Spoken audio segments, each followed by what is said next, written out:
11-12 exam हो चुके हैं लगातार और ऐसा कोई एग्ज़ाम नहीं जा रहा है जो लीक ना हो रहा हो।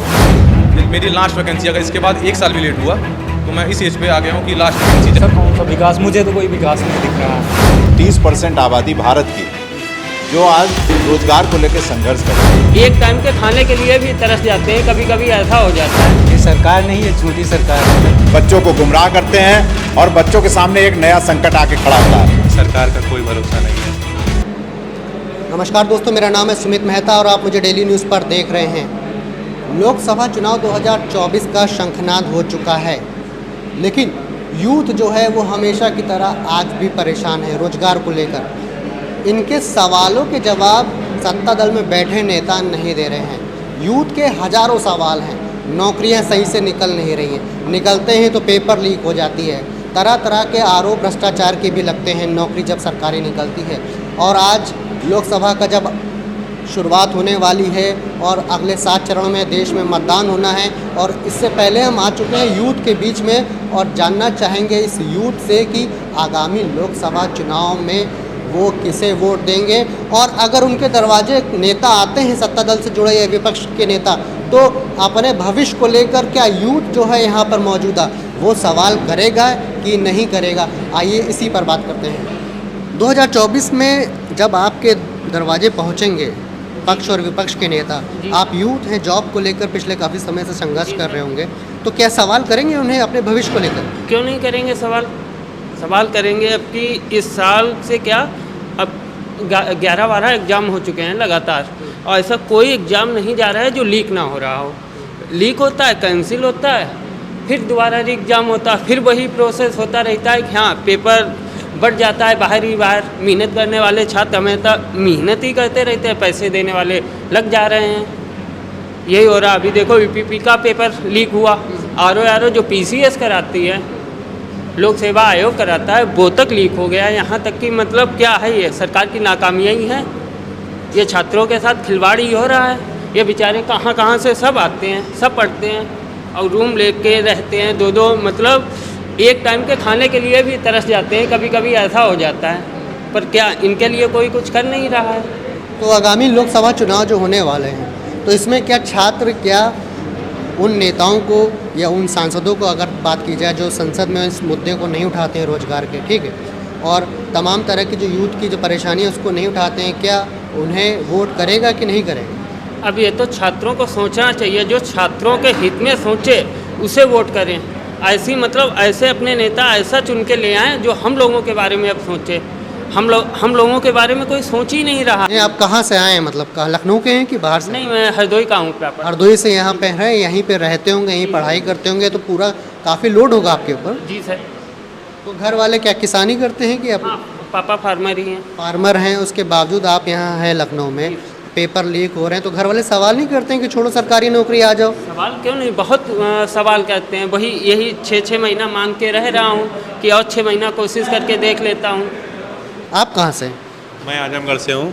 आप भी लखनऊ में पढ़ाई कर रहे हैं? जी, मैं लखनऊ में पढ़ाई करने आता हूँ। किस चीज़ की पढ़ाई कर रहे हैं? मैं यूपी पुलिस की तैयारी कर रहा हूँ। यहाँ पे मैंने पेपर दिया हुआ है, बल्कि वो पेपर लीक हो गया है, रद्द करने के कगार पे है सरकार। उसे फिर से पेपर दिलाने के लिए कहा 6 महीने के अंदर। देखिए कब कराती है कि नहीं कराती, सरकार का कोई भरोसा नहीं है। आप कहाँ से? हरदोई से। हरदोई से। किसकी तैयारी कर रहे हैं? यूपीपी की तैयारी। आप भी यूपीपी की तैयारी कर रहे हैं? मतलब ज़्यादातर लोग जो हैं वो यूपीपी की तैयारी कर रहे हैं। पेपर तो लीक हो गया, नाराज़गी काफ़ी होगी। क्यों नहीं, बहुत है। तो फिर 5 साल बाद वैकेंसी आई, वो भी पेपर लीक हो गया। सरकार की तरफ से कहा गया है कि अगले कुछ महीनों में फिर से। उनकी कोई बात तो है नहीं, कब कराते हैं कब नहीं पेपर कराते हैं। विश्वास करते हैं सरकार के जो नए नए वादे किए जाते हैं? ये सरकार नहीं, ये झूठी सरकार है, हमें तो यही लगता है। झूठी सरकार है। 24 के चुनाव में क्या यूथ अपनी नाराज़गी जाहिर करेगा? कौन देगा यूथ के सवालों के जवाब? आइए इसी पर बात करते हैं राजेश मिश्रा जी से, जो कि एडवोकेट हैं और कांग्रेस के नेता भी हैं। जी सर, क्या प्लानिंग रहेगी आपकी आगामी चुनाव को लेकर और यूथ को लेकर स्पेशली, क्योंकि यूथ बहुत नाराज़ है इस समय? आप यूथ का तो मुद्दा ये है कि भारत का 65% आबादी आपकी युवा है और उसमें मोटा मोटा अगर आप मान के देखें तो 30% आबादी भारत की जो आज रोजगार को लेकर संघर्ष कर रही है, जो बहुत बड़ी चुनौती है हमारे बीच में। तो मैं आपसे यूथ के बारे में तो एक चीज़ कहना चाहता हूँ कि चुनाव तो हर 3 साल पे विधानसभा चुनाव, 5 साल पे स्टेट में, खास तौर से 2027 में यहाँ फिर विधानसभा चुनाव ड्यू है, 2024 में देश के सामने फिर एक चुनाव खड़ा हो गया है। क्या चुनाव के होने के बाद क्या हमारी युवाओं की समस्या समाप्त हो रही है? हम तो ये देख रहे हैं, आज मैं युवाओं के बीच में आया हूँ, बड़ी लंबे समय से इनसे बातचीत मैं कर रहा हूँ और इनकी बात को समझने की कोशिश कर रहा हूँ। ये पिछले 5 साल से, 6 साल से, 7 साल से अपने रोजगार को लेकर के चिंतित हैं और कैसे कैसे ये शहरों में रह रहे हैं मुझे नहीं मालूम है, कैसे ये लोग खाने का व्यवस्था करते हैं, कैसे रहने की व्यवस्था करते हैं, कैसे ये परिवारों को अपने जवाब दे रहे हैं। ये ज़्यादातर बच्चे ऐसे हैं, जो 90% बच्चे ऐसे हैं जो यहाँ अफोर्ड करने की स्थिति में नहीं है। तो कांग्रेस उन युवाओं के लिए क्या करेगी, क्योंकि जो अधिकतर जो युवा हैं वो शहर गांव से आए हैं, अधिकतर युवा जो है किसानी से जुड़े हुए हैं और उनका रहना काफ़ी कॉस्टली हो जाता है शहर में। भाई जहाँ तक हम लोगों के छात्रों के बीच में आकर के ये बात समझने की कोशिश कर रहे हैं और ख़ास तौर से अपने नेतृत्व को भी इस बात के अवगत करा रहे हैं कि छात्रों की रोज़ की समस्याएं हैं क्या और इस समस्याओं के लिए हमको क्या करना है। ख़ास तौर से हमने भी अपने यहाँ नेतृत्व को ये सुझाव दिया है कि हमारे जो संघर्ष कर रहे साथी हैं उनके लिए रहने की व्यवस्था कराई जाए, उनका खाना बहुत ही सस्ते दामों पर उपलब्ध कराया जाए, उनको सस्ते दामों पर कोचिंगें उपलब्ध कराई जाएँ ताकि वो संघर्ष को कर सकें। और जब तक वो इस बीच में संघर्ष करते हैं उनको किसी न किसी प्रकार से रोजगार तलाशने के बीच में भी इनको कुछ आर्थिक सहायता भी दी जाए। अधिकतर वैकेंसीज देखने को मिलता है कि 4 साल में, जैसे अभी चुनाव होने वाले हैं, पुलिस की वैकेंसी एक साथ निकल आई, पेपर भी लीक हो गया, पेपर आउट हो गया, कुछ ऐसी समस्याएं रहती। एक ऐसा सिस्टम क्यों नहीं बन पा रहा है कि हर साल युवाओं के लिए नौकरी निकलती रहे, हर साल युवा उसमें भर्ती होते रहें, एक साथ नौकरी निकाल के चुनावी जो खेल खेला जाता है, इसको लेकर कांग्रेस की क्या तैयारी कि अगर वो सत्ता में आती है तो कोई कैलेंडर जारी करेगी नौकरी को लेकर?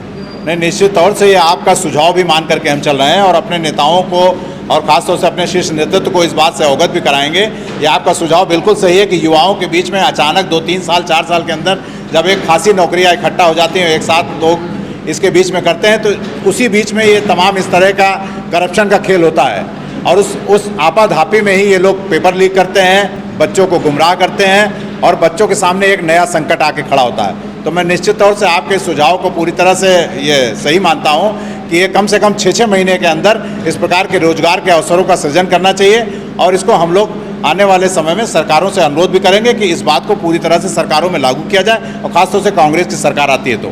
क्या नाम है आपका? मेरा नाम सोही शुक्ला है। कहाँ से आए हैं? सर मैं अमेठी से। अमेठी से लखनऊ स्टडी करने आए हैं।